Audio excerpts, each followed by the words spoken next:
Hello friends, so welcome to this lecture. So in this lecture we'll discuss what are the different options we have for single sign-on with Azure Active Directory. See, with Azure Active Directory we can manage number of apps, you can register your apps, you can create users, manage users, their access, create different groups, and these are the different functionalities we have. And apart from that, we know that okay, single sign-on enhances the security convenience when users sign into applications in Azure AD. So we'll not discuss about this like without single sign-on and with single sign-on. We have already discussed in the previous lecture that okay, without single sign-on, user needs to remember passwords and there would be a difficulty in managing the applications and user. But with the single sign-on, the access management and everything is pretty easy and we have a good governance. And we'll move to what are the different options we have in case of Azure AD. What are the single sign-in options we have? So the first one is OpenID Connect and OAuth. So these are the single sign-on protocols like we discussed in the previous lecture as well.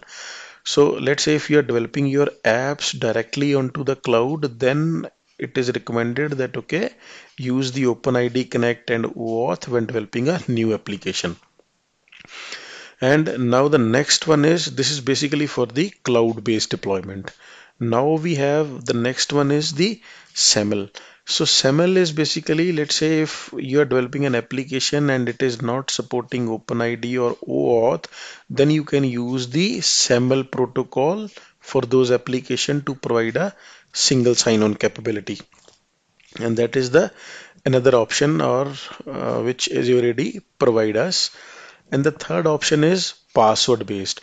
So these kind of password based authentication or single sign-on is used with the application wherein the application directly managing the access management for that particular users. So in that case, those particular users or those kind of applications can use the password based authentication, and that too is provided by the Azure Active Directory. They can also use the Azure Active Directory to provide the single sign-on access. And then we have is the linked one. So linked one, when application uh, that is configured for use single sign-on with another identity provider. The simple example would be, so let's say you are having a user or an application, but those particular application, they for that particular application or not to get access, the user they belong to some another identity provider, like they might be from the on-premise Active Directory. So in that case, if the user needs to be authenticated from another IDP as well, in that case Azure ID provides that capability. Or there might be a possibility that okay, users they are of Facebook or from some LinkedIn, that is from the another IDP provider. In that case also it provide a linked option as well to have those users or those applications provide the single sign-on capability. And there are a couple of applications which provide header based authentication, like some extra information is sent in the HTTP request to authenticate to provide the authentication.